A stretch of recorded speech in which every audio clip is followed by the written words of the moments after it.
Pessoal, muito bom dia. Vocês estão me escutando? Vocês podem dar um alôzinho aqui no chat, por gentileza, quem estiver escutando.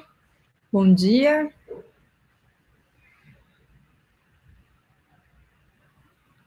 Bom dia, pessoal. Vocês me escutam?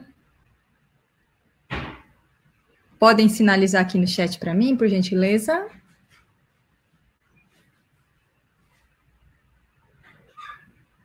Bom dia. Obrigada, Mira. Então, pessoal, muito bom dia. Hoje eu estou aqui, vou interagir com vocês no curso Técnica de Entrevista para Contratação. Como selecionar pessoas com convicção, coisa super importante, né? Este é mais um curso que faz parte do movimento Todos pela Construção. Todos pela Construção é uma corrente do bem que tem a iniciativa da ABCP, do Sebrae e da ConstruLearning, que é uma joint venture entre a Eto Soluções e a ConstruLiga. Eu sou Eliana Taniguchi, sou da ConstruLiga, né, uma das fundadoras da ConstruLiga, mas hoje eu vou apresentar o curso aqui da professora Cláudia Domingos. Antes de começar, vou falar um pouco do currículo dela, né, para vocês verem o background e como vocês podem explorar a Cláudia aí no bom sentido. A Cláudia, ela é head de uma iniciativa que chama Liga Jobs, que é da ConstruLiga. Ela é coach de carreira, consultora de RH autônoma e professora convidada do curso de pós-graduação Real Estate e Construction Management da FAAP. A Cláudia tem mais de 20 anos de experiências em recursos humanos, tendo trabalhado por 12 anos no segmento da construção como coordenadora de RH da HTB Engenharia e Construção, que era a antiga Rotif, né, que todo mundo conhece. A Cláudia ela é formada em psicologia pela USP, ela é pós-graduada em administração de recursos humanos pela FAAP e tem formação complementar em personal e professional coaching, com especialização em career coaching pela Sociedade Brasileira de Coaching. Então, Cláudia, seja muito bem-vinda. E aí, agora o espaço é com você. Boa aula. Obrigada, Eli. Bom dia a todos, bom dia, alunos. Espero que a gente possa ter aqui uma meia hora, 40 minutos de um tema interessante, um tema que eu lido há muitos anos, né? Ele falou que eu já tenho mais de 20 anos de experiência e há mais de 20 anos fazendo recrutamento e seleção através desta técnica, que é uma técnica que, inclusive, eu aprendi com engenheiros, não aprendi com psicólogos, por isso ela é uma técnica bastante objetiva, bastante assertiva, e baseada em coisas que a gente vê, coisas concretas, né, coisas que a gente realmente consegue medir, né? Então, vamos começar, vamos falar um pouquinho de como é que a gente seleciona pessoas através desta técnica. Primeiro, assim, né, a gente sabe que existem vários tipos de entrevistas, né, e, a grosso modo, a gente pode classificar elas em estruturadas, semi-estruturadas e não estruturadas, né? Pelo próprio nome, a gente entende que a entrevista estruturada, ela vai trazer perguntas previamente formatadas, coisas que você gostaria de explorar naquele candidato, e tem um planejamento, ela tem um objetivo por trás, né? Essa tem uma grande vantagem, que você consegue comparar os candidatos com o mesmo rol de perguntas, e isso, eu costumo brincar, né? Você consegue comparar banana com banana, né? Você consegue comparar as pessoas dentro do mesmo critério.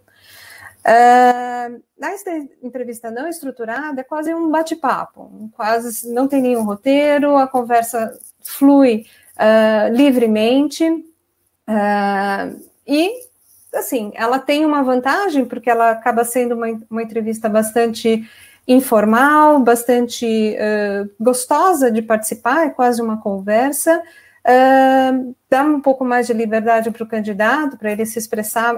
O candidato acaba falando muito mais do que o entrevistador, que deixa ele falar, né? Mas pode ser que você não consiga comparar muito um candidato com o outro. Já na semi-estruturada, a gente mistura as duas coisas, perguntas já estabelecidas dentro de um roteiro e outras questões já para explorar algum ponto que não ficou muito claro, né?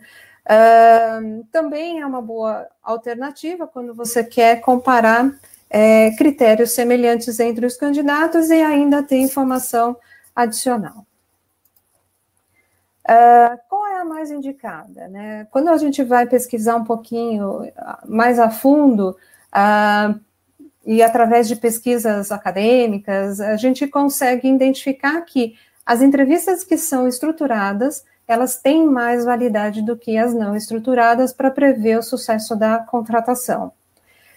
Aquelas que são, inclusive, focadas em comportamentos, também tendem a ser mais confiáveis e válidas. E aquelas que entrevistam, né, são entrevistas estruturadas com perguntas voltadas para o passado, para a experiência anterior do candidato, então, no estilo, o que você fez, também são mais válidas do que aquelas orientadas para o futuro, né, o que você faria, que é chamada de entrevista situacional, essa orientada para o futuro, né. Considerando que entrevistas estruturadas com base em comportamento e com foco na experiência passada pelas pesquisas indicam que são as mais estruturadas, são as mais indicadas para prever o sucesso na contratação, né? Eu estou trazendo para vocês a entrevista comportamental, né, que é a técnica que junta essas três coisas que eu comentei antes, né? Ela é uma entrevista estruturada, com perguntas específicas e que pede respostas narrativas sobre eventos do passado. Então, eu faço perguntas para que eu descubra se a pessoa tem ou não tem evidências que ela tem aquela característica, aquela habilidade, aquele conhecimento que eu exijo para aquela posição. Essa entrevista tem como base, como premissa, a frase comportamento passado prediz comportamento futuro. Então, eu parto do princípio de que, conforme eu me comportei numa outra situação similar ao que eu já estou perguntando na pergunta, fazendo a pergunta, eu imagino que ele vai fazer isso no futuro. Eu imagino que a pessoa vai fazer da mesma forma, ou com características muito semelhantes. Aí, sempre vem alguém me perguntando, né, mas as pessoas não mudam? Sim, eu como psicóloga, eu acredito que as pessoas possam mudar, porém elas mudam se querem, né? Normalmente as pessoas tendem a ter os mesmos comportamentos, mesmo porque é mais confortável, é mais fácil a gente ter comportamentos semelhantes, mas em alguns momentos, quando elas querem, quando elas entendem que é necessário mudar, as pessoas acabam buscando novas formas, né? E aqui a gente está falando de comportamento, de características mais pessoais, mais de como ela lida com certas coisas que acontecem na vida. Não estamos falando necessariamente de maturidade profissional, que isso a gente vai agregando ao longo do tempo. E ela é uma técnica baseada em análise de comportamento, né? E comportamento, o que é, afinal de contas? Se a gente for ver lá na teoria, comportamento é a correlação entre um estímulo e uma resposta. Estímulo é alguma coisa que é gerado no ambiente, alguma coisa que acontece fora da pessoa, né? Alguma coisa que está ao redor dela, e eu, como indivíduo, tenho que dar uma resposta, eu vou fazer alguma coisa em relação àquele estímulo. É uma atividade que pode ser observada, então você vê as pessoas se comportando ao longo da vida e das relações que a gente tem, e também pode produzir uma mudança no ambiente. Por exemplo, eu posso pegar meu mouse e botar do outro lado do meu computador. Isso é um comportamento simples, óbvio, mas que vocês viram eu fazendo isso e que teve uma alteração. O mouse foi de um lado para o outro. né? E, lógico, comportamentos durante a vida, durante as relações de trabalho, elas são mais complexas que isso, mas eu quero trazer aqui é que você consegue ver, é tudo que a gente vê das pessoas. Então, as ações, as reações, as emoções, o pensamento, a fala, tudo que a pessoa traz, a gente consegue classificar como comportamento. E para a gente montar uma entrevista, a gente pode separar ela em 4 etapas, né? A primeira etapa é levantar o perfil. Você precisa saber o que você quer contratar. Sem o perfil, você não tem como estruturar a sua entrevista, né? E aí o perfil, eu vou falar daqui a pouco, mas ele tem que abranger tudo, de aspectos comportamentais e aspectos técnicos daquela vaga. Você tem que criar a lista de perguntas, né? Você para pensar o que você quer conhecer daquela pessoa e criar um roteiro. Aí você já está com a entrevista pronta, já tem o perfil mapeado, e agora você vai sentar na frente do candidato e começar a obter os exemplos comportamentais, tudo que ele tem para responder aquelas perguntas que você fez. Então, a gente vai ver como fazer isso. E também, ao final, terminou a entrevista, a gente vai analisar os dados que ela trouxe, né? Ver se ela faz sentido em relação ao perfil que está lá no início da cadeia. Quando a gente fala de perfil, a gente tem que considerar tudo que é necessário para aquela pessoa desenvolver aquela atividade, né? Então, eu estou falando de perfil profissional, que vai explorar tanto a experiência, o que ela deve conhecer já de antemão, a formação acadêmica, se precisa ter algum curso extra, algum conhecimento específico, alguma certificação, alguma habilidade específica e, eventualmente, alguma exigência legal. Então, vamos dizer, eu vou contratar um engenheiro de segurança do trabalho e ele precisa ter a formação legal, né? Ele estar habilitado legalmente para exercer aquela função, por exemplo. Mas também eu preciso identificar qual é o perfil comportamental, né? O que eu quero, que características, que atitudes, que valores essa pessoa tem que trazer para que eu possa também entender ela na parte comportamental.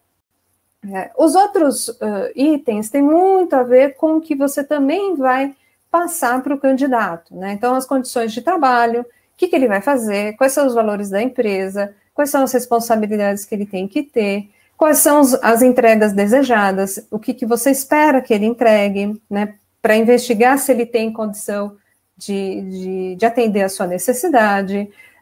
O que você vai oferecer para ele em termos de desenvolvimento, tem possibilidade de carreira, tem algum treinamento, e as condições contratuais para contratação, né? De que tipo de contrato, CLT, PJ, autônomo, outra modalidade, estagiário, por exemplo, salários, benefícios, local de trabalho, horários, folgas. Tudo isso tem que estar na mão para você fazer a entrevista acontecer. E como é que a gente cria a lista de perguntas? A gente primeiro tem que estabelecer perguntas que investigam o comportamento passado. E como a gente faz isso? A gente constrói a frase, a pergunta, usando verbos no tempo passado, né? Como aconteceu alguma coisa? E o como vai fazer a diferença, não se ele sabe ou não executar aquela atividade, mas sim, a gente parte do princípio que ele sabe, mas como? Né? Eu posso executar uma determinada atividade de um jeito e o meu colega de outro. Então, o importante é entender como. E isso, para mim, é fundamental. Tem que ter um roteiro com as perguntas que investigue os elementos da vaga. Né? Já falei, eu tenho mais de 20 anos fazendo isso e eu não consigo fazer nenhuma entrevista se eu não sento e escrevo as perguntas que eu quero fazer. Isso me dá mais segurança para não esquecer nenhum item do perfil e também me deixa a entrevista mais organizada, né? Você monta o roteiro de forma mais organizada. Por exemplo, aqui eu trouxe um exemplo de um roteiro que eu fiz recentemente de uma entrevista de gerente de obra, né? Eu listo todas as perguntas que eu quero, né, aquilo que era importante para aquele perfil naquele momento, sempre começo com uma pergunta mais ampla, pedindo para que ele faça um resumo da carreira, e depois eu vou pegando ponto a ponto do perfil, montando, por exemplo, me fala como é que é a tua experiência, como foi a sua experiência em gestão de obra, né? Quais eram as áreas que estavam sob sua gestão, como era a sua rotina, me detalhe o tipo de obra que você já atuou, que conhecimentos você tem, me fala um pouquinho da sua experiência passada em gestão de pessoas. Então, eu vou puxando da pessoa a questões mais objetivas da experiência e do comportamento dela, ok? Por exemplo, né, quais perguntas eu poderia ter numa entrevista como essa, né? Para explorar questões de experiência técnica, por exemplo. Você pedir para que ele explique em detalhe como ele executava determinadas tarefas. Como você faz para fazer fazer fluxo de caixa? Como você faz para executar uma determinada atividade dentro da obra? Como é que você planeja a obra? E aí pedindo detalhes, pedindo para que ele explique, eu usava a ferramenta A, a ferramenta B, de que forma, e vai explorando. Se você já tem as características pessoais que você quer dessa pessoa, essa primeira pergunta é muito para a questão técnica, as outras têm muito mais a ver com comportamentos genéricos, coisas que acontecem no dia a dia, né? Então, por exemplo, conte um grande problema que aconteceu no seu trabalho e era sua responsabilidade resolver. Na resposta dessa pergunta, você vai ver, por exemplo, iniciativa, se a pessoa... como é que ela lida num momento de pressão, né? Problema sempre é pressão. Como é que ela lida, né? De fato, às vezes até com criatividade, ou não, foi buscar coisas mais acadêmicas para resolver o problema. Então, que forma que ela lida com aquela situação? Outra pergunta, quais obstáculos você lidou no seu último emprego? Então, você consegue entender o que foi mais difícil, como é que ele lidou com aquela situação para superar aquela dificuldade. Descreva uma situação onde você precisou ser criativo, né? Essa é uma pergunta bastante focada para você entender se ele é uma pessoa criativa, se você precisa de uma pessoa criativa, é uma boa pergunta a ser feita na entrevista. Lembre de um exemplo de uma situação onde você teve que lidar com um funcionário de baixo desempenho, né? Então, você já vai entendendo um pouco como é que é o perfil de liderança, como é que ele lida com a equipe e como é que ele lida com situações mais tensas dentro da equipe. Fale uma situação onde que a sua explicação não foi compreendida. O que você fez para reverter a situação? Então, um exemplo de uma pergunta focada para investigar comunicação, como que essa pessoa se comunica, né? Eu pintei os verbos todos no passado, vocês estão vendo aí, eles estão todos em verdinho, sempre verbos no passado, porque eu espero que a pessoa conte uma história para mim. Eu espero que ela traga coisas que de fato aconteceram na situação dela. Então, a gente, quando está contando uma história, a gente normalmente pode desmembrar essa história em 3 partes. A primeira é o contexto, ou a situação, né, o motivo pela qual aconteceu aquela situação. Depois a gente normalmente vai dar a ação, como que eu resolvi aquela situação, fazendo o quê, né, e que vai gerar um resultado. Então, todo comportamento normalmente vai ter essas características: contexto, ação e resultado. O que eu resumo, né, nesse acrônimo de CAR. E eu só aceito uma declaração do candidato se ele for um CAR completo, ou seja, que tenha as 3 partes dentro da resposta dele, né? E o que a gente quer investigar com as perguntas? A gente quer colher todos os comportamentos relevantes do histórico do candidato, seja ele técnico, seja ele comportamental. E para classificar, também e buscar compreender e avaliar a qualificação dele e a capacitação dele para o cargo proposto, né? Então, esse é o nosso grande objetivo. Então, a gente vai explorando o candidato até conseguir todas as informações para deixar a gente seguro de que ele é o candidato ideal para aquela posição. E o que o candidato deve fazer? Primeiro, me trazer exemplos reais da atuação, da situação que eu perguntei para ele, né? Normalmente é muito fácil a gente contar histórias, né? Eu não tenho tido e nunca tive grandes dificuldades de trazer, né, de estimular as pessoas a contar histórias. Todo mundo tem história para contar, né? Então, é mais fácil quando a gente tem trazer alguma coisa que de fato aconteceu com a gente do que responder teoricamente uma situação. A outra coisa que é importante é você ter clareza de que aquele candidato é o autor daquela ação, né? Muitas pessoas têm o costume de falar, nós fizemos, nós acontecemos, nós isso ou nós aquilo, né? Às vezes por uma tentativa de se mostrar um pouco mais humilde durante a entrevista, mas nesse caso aqui a gente tem que pontuar, tem que trazer, tá, ok, você fazia parte de uma equipe, e o que você fez, né, qual foi a sua participação dentro desse projeto? Qual era a sua responsabilidade? Porque às vezes ele traz, né, a história de um grande projeto, algo de grande complexidade, mas às vezes ele tinha um papel mais de apoiador, mais de suporte. E às vezes porque você quer não é o suficiente, né? Então por isso você tem que trazer exatamente o que ele fez. E também sempre demonstrar o cargo completo, ou seja, né, trazer na fala dele o contexto, a ação e o resultado daquela situação que ele está descrevendo. Como assim? Né? Aqui eu trouxe um exemplo de uma pergunta e de uma possível resposta. Essa é uma resposta que provavelmente algum candidato me deu ao longo do tempo, mas eu estou trazendo aqui como um exemplo, tá? Então, a pergunta era: conte-me uma situação onde foi preciso esclarecer algo para evitar problemas no futuro.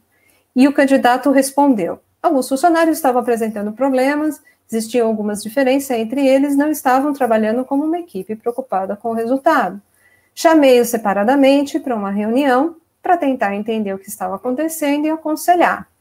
Depois, marquei uma reunião com a equipe inteira para acertar as arestas e pedir o engajamento de todos. No final, a equipe estava motivada e produzindo muito bem.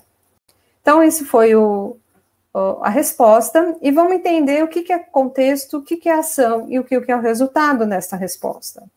Então, a primeira parte da pergunta, a gente pode considerar como contexto, né? Então, ele me disse que estava tendo um problema e que tinha algumas diferenças entre a forma como a equipe estava trabalhando. Então, para isso, ele teve que tomar uma ação, que foi chamar as pessoas para conversar individualmente e depois chamar todo mundo para uma conversa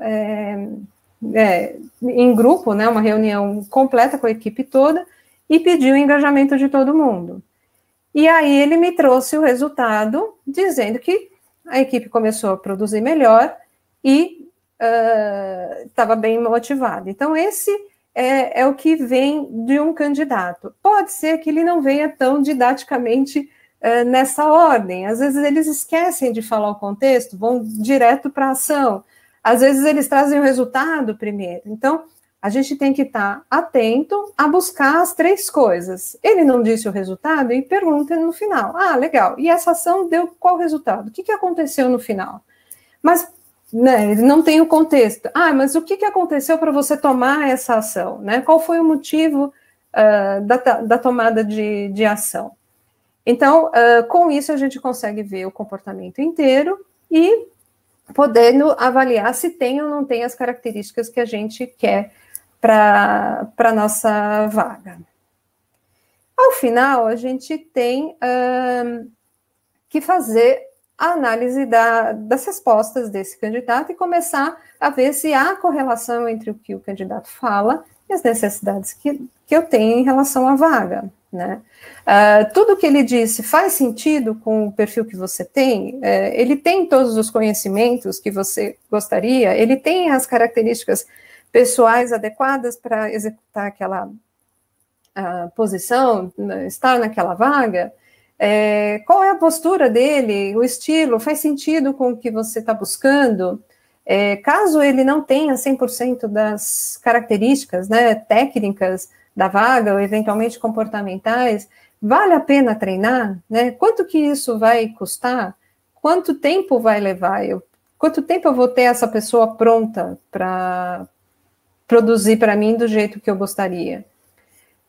As expectativas e a reivindicação do candidato fazem sentido com o que você tem para oferecer para ele? Às vezes você não tem possibilidade de crescimento e você percebe na fala do candidato de que ele está buscando crescimento rápido. De repente, a sua empresa tem um crescimento mais lento.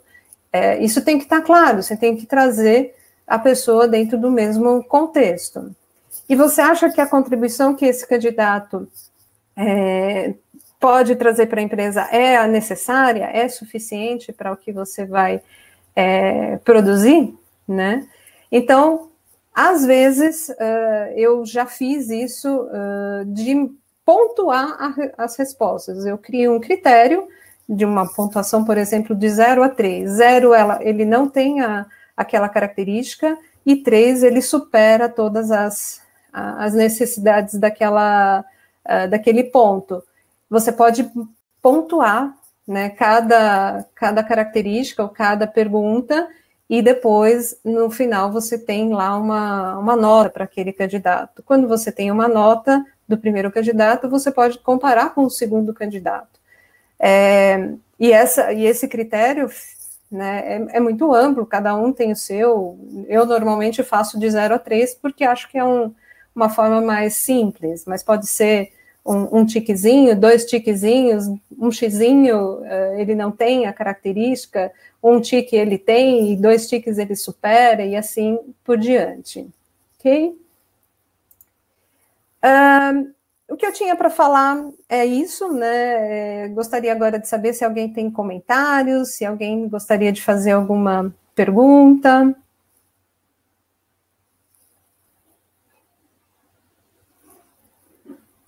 Eliana? Oi, Cláudia. Você vai deixar seus contatos aí para o pessoal?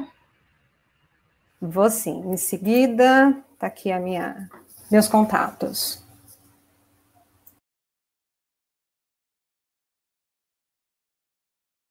Eliana, alguma pergunta? O público tem Tenho sim, Cláudia. Obrigada pela sua explicação, foi muito didática, super boa, né? Vamos lá, eu tenho algumas perguntas, mas vamos priorizar aqui os nossos participantes. A Soraya, grande beijo, ela também atua na área de RH. Ela faz a seguinte pergunta: como você trabalha a sua identificação, a empatia, como profissional da área, nessa proposta de entrevista e de avaliação de perfil? Empatia. Bem, empatia é um negócio que eu acredito muito, muito, muito. Faz parte desse treinamento, quando eu dou ele inteiro, né? Ele é um treinamento que tem normalmente 4 horas. A gente lidar com o aspecto empatia. A gente tem que se colocar no lugar do outro. A gente tem que ter cuidado com o candidato, né? Porque normalmente o candidato está numa posição frágil, tensa, buscando trabalho, mesmo que ele esteja empregado, sempre é uma atividade complicada, então a gente tem que cuidar muito bem dos nossos candidatos. Então, eu sempre faço um quebra-gelo no início da entrevista, né? Se a entrevista foi presencial, eu sempre faço a pergunta: pegou muito trânsito, né? Como é que está o tempo lá fora? Se é aqui no ambiente virtual, a gente, né, e aí, como é que está a vida, como é que anda a pandemia, né, como é que você está lidando com isso, até para a pessoa deixar, né, a adrenalina baixar um pouquinho e conseguir trazer as respostas. Eu normalmente começo falando de aspectos técnicos e depois eu sigo para os aspectos comportamentais, porque eu acho que é mais fácil a pessoa falar de questões técnicas do que falar de comportamentos, né? Então, quando ela já está lá no meio da entrevista, ela está mais calma, eu consigo entrar na questão de mais delicado, podemos falar de família, podemos falar de comportamentos, coisas que aconteceram. Bacana. Cláudia, o Felipe fez uma pergunta que eu também sempre me faço. Tem realmente um perfil ideal para uma vaga? Tem, e ele depende do que o requisitante quer, né? Não sou eu, como selecionadora, que decido, não sou eu, como RH, que decido, mas ele tem um perfil, sim, porque ele tem a ver, esse perfil tem a ver com o que o requisitante quer, né? Com o estilo que essa pessoa gostaria de ter na sua equipe, tem a ver com as estratégias da empresa. Não adianta eu querer ir para um lado e trazer candidatos que estão focando outras coisas, então eu tenho que alinhar as duas coisas, candidatos e a estratégia da empresa, e tem muito a ver também com cultura, né? Empresa tem cultura, e a gente tem que respeitar isso, porque não dá match. Se eu sou, por exemplo, vou pegar um exemplo clássico que a gente conhece de mercado, Ambev. Ambev traz uma cultura muito de grande competição. Se eu trago um candidato que não consegue lidar com essa pressão, provavelmente ele não vai se adaptar, né? Então, eu tenho que trazer pessoas que façam match com o ambiente da empresa também. E existe perfil ideal? Sim, aquele que a empresa deseja. Agora tem uma questão, Cláudia, que assim, às vezes eu sou um gestor e nem sempre sou eu que faço a primeira peneira das pessoas. E tem muito mais, assim, tem a cultura da empresa, mas as empresas são formadas por pessoas. E às vezes a pessoa tem um perfil que é o ideal, né? Tem o fit da empresa, enfim, mas ela não tem liga comigo. Será que a pessoa, o chefe, também não tem que ser entrevistado antes para poder fazer essa avaliação da liga? Sim, e esse é um cuidado que a gente, né, olhando a minha profissão como selecionadora, eu tenho que ter. Eu não posso selecionar alguém para mim, eu preciso ter em mente o perfil do meu requisitante, desse gestor. Então, muitas vezes acontece de eu falar, eu pessoalmente não gosto desse estilo de pessoa, eu brinco, ele não seria meu amigo, né? Mas eu acho que ele vai caber direitinho para aquele perfil, né? Então, é o perfil ideal. Então, num segundo momento, o gestor tem que entrevistar, até para ver se ele realmente dá liga com aquela pessoa.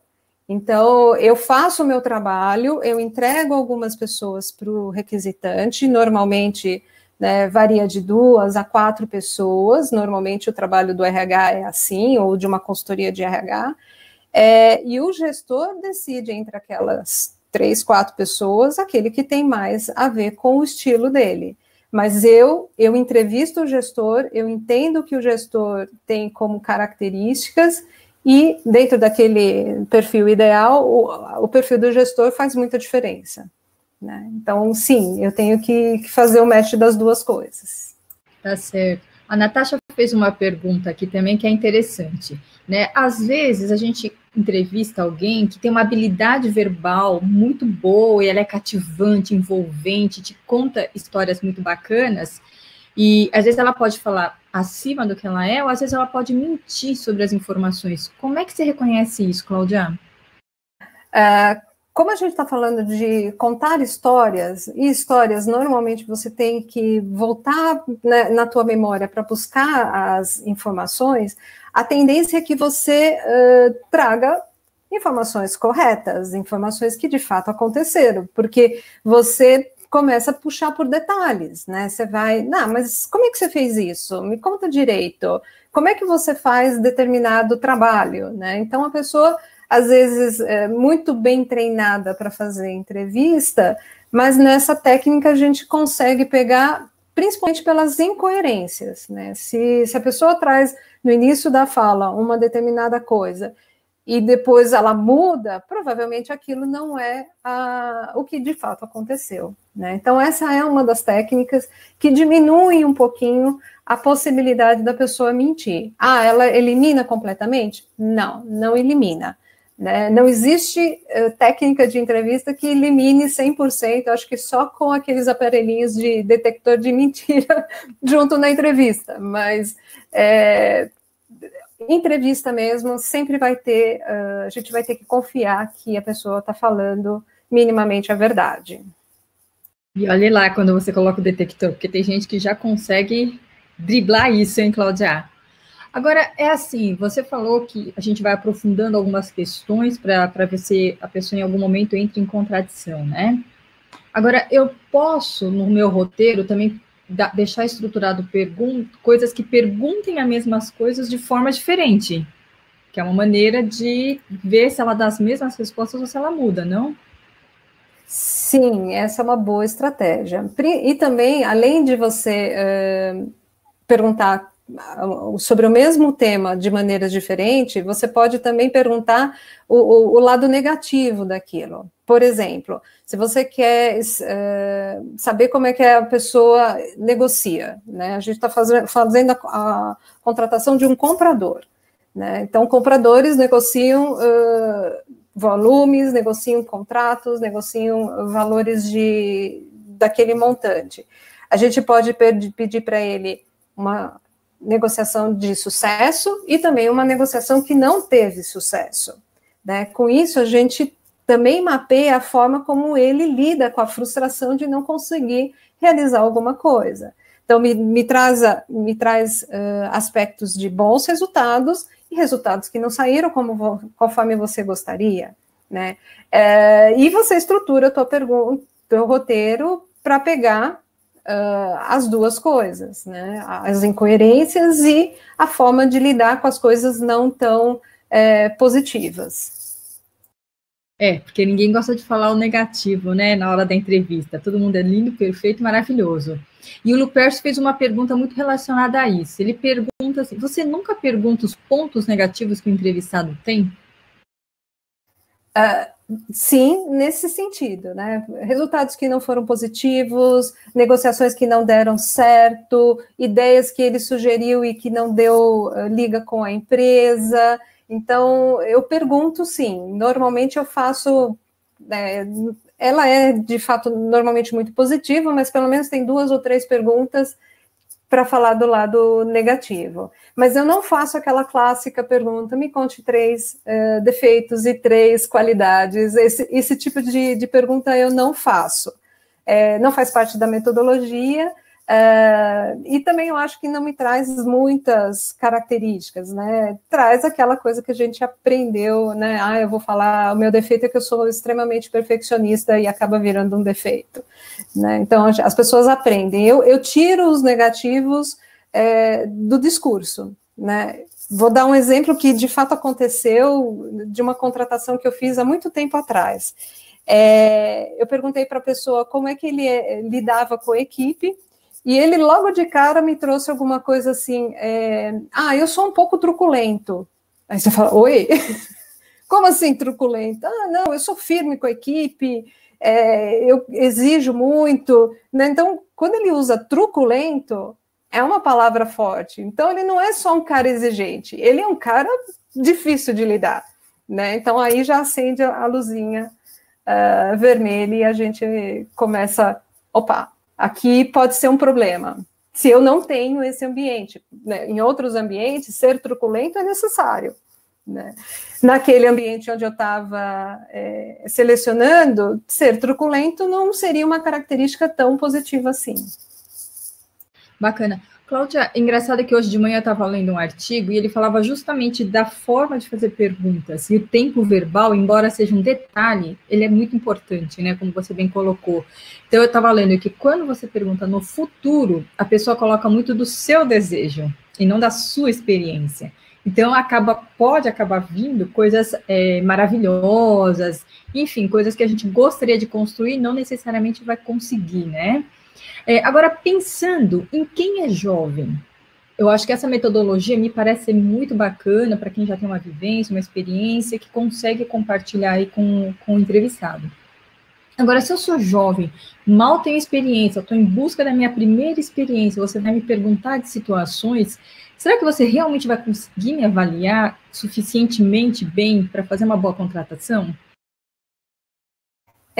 Sim, porque você vai mudar um pouco o foco, aonde você vai buscar esses comportamentos, né? Você não vai buscar na experiência técnica, na experiência profissional que essa pessoa teve, porque provavelmente, se ele é um estagiário, se ele é um aprendiz, um profissional recém-formado, talvez ele não tenha repertório para trazer, mas com certeza ele já passou pela escola, ele já passou pela faculdade, ele já teve que vivenciar situações na vida pessoal dele, e tudo isso pode trazer exemplos de comportamentos, né? Então, só que aí você, como entrevistador, vai ter que mudar o foco. Então, tá, me fala uma situação onde você teve que deu uma ideia e foi aceita, só que o que ele pode trazer é alguma coisa da faculdade. Eu levantei a minha mão na sala de aula e falei para o professor que a gente poderia fazer um determinado trabalho, uma determinada forma de atuação.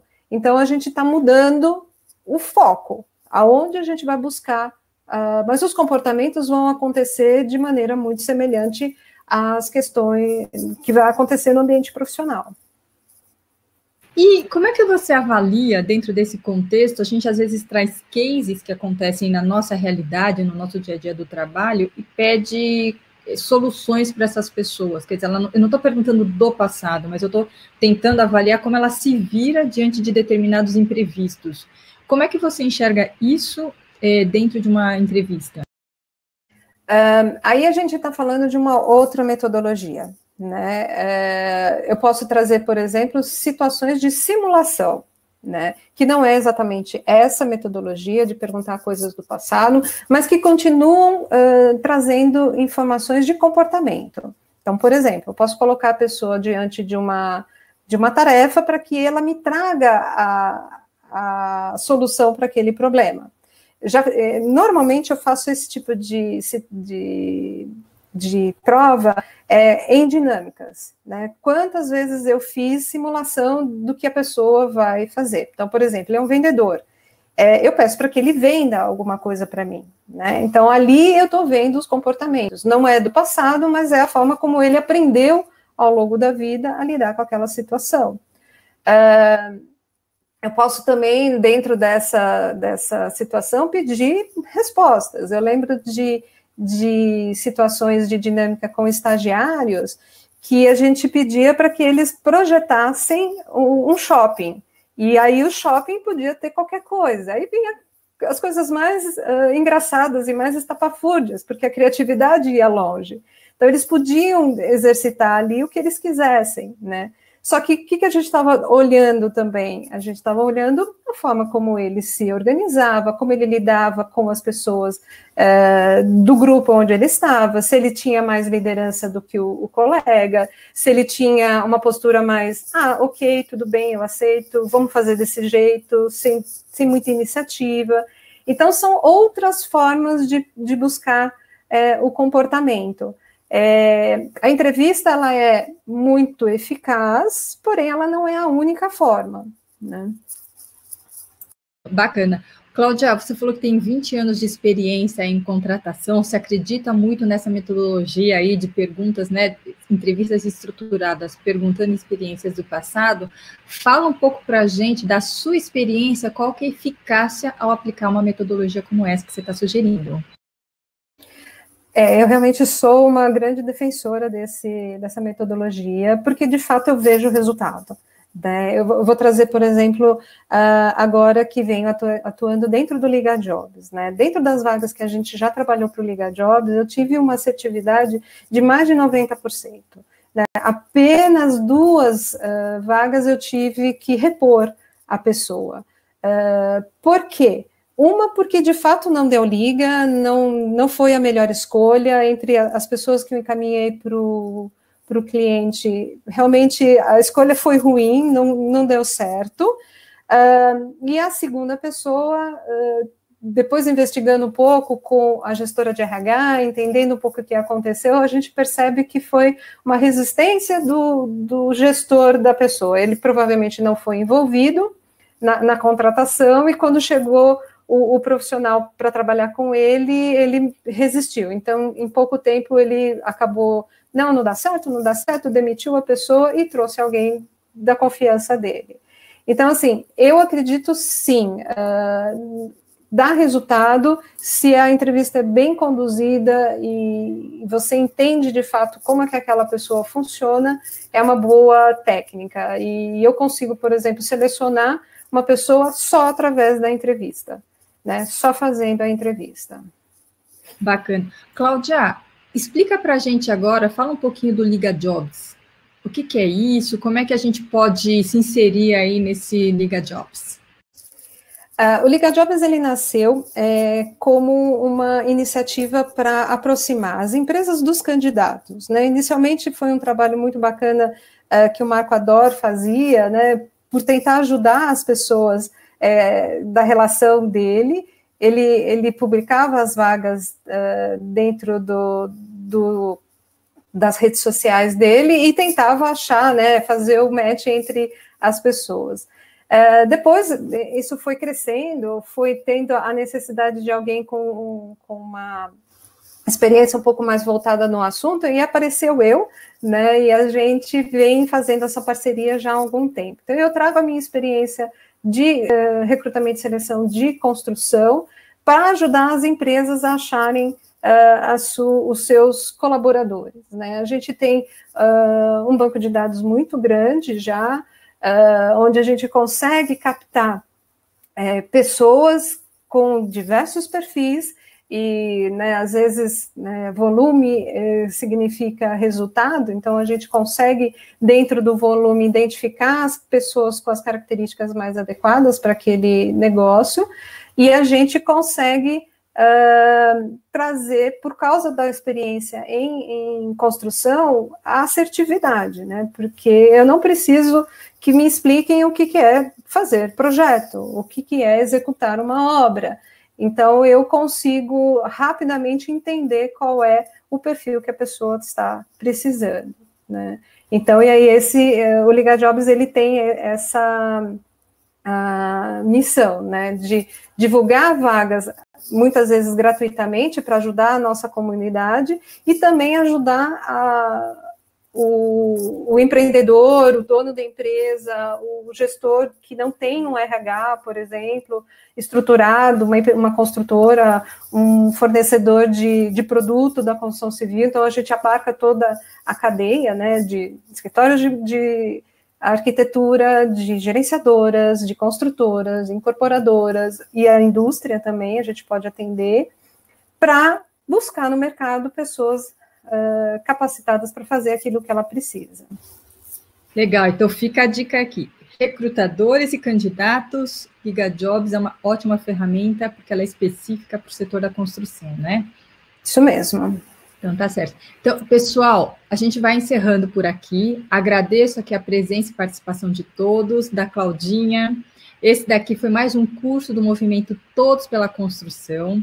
A gente tinha uma proposta de fazer 100 cursos online e gratuitos de 60 minutos em 2 meses. Eu não sei se você sabe, Cláudia, mas você é o curso 101. Então, eu soube, eu fiquei muito orgulhosa.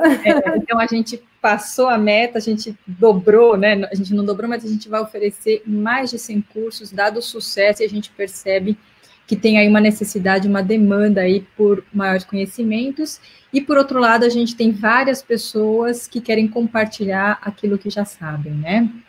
Então, esse movimento é uma iniciativa da ABCP, do Sebrae, e também da Constru Learning, que é uma joint venture entre a Construliga e a Etos Soluções. Nossos cursos ficam todos disponíveis, são gravados e ficam disponíveis no YouTube. E não percam, acompanhem aí os próximos cursos, porque ainda essa semana vão ter vários cursos, e semana que vem também vamos ter mais cursos. Cláudia, para fechar, dê aí um seu recado matador, recado final aí para a turma que está assistindo. Eu quero deixar aqui a importância de fazer uma contratação com qualidade, né? Por quê? Contratar errado significa gastar dinheiro, né? Significa tempo, significa investir dinheiro numa pessoa que não vai atender, e significa ter que demitir essa pessoa, então você vai pagar uma rescisão, significa que você vai contratar uma nova pessoa. Então, assim, contratar certo faz diferença, e eu estou trazendo uma forma de minimizar esses problemas. Então, eu gostaria de deixar aqui o meu recado da importância de fazer uma contratação bem feita. Tá ótimo, então. Cláudia, muito obrigada e tenham todos um bom dia e uma ótima semana. Tchau, tchau, gente. Você tá muda, Cláudia? Obrigada pela oportunidade e eu fico à disposição se alguém tiver alguma dúvida, precisar de algum apoio. Tá certo. Tchau, pessoal. Bom dia. Tchau, tchau.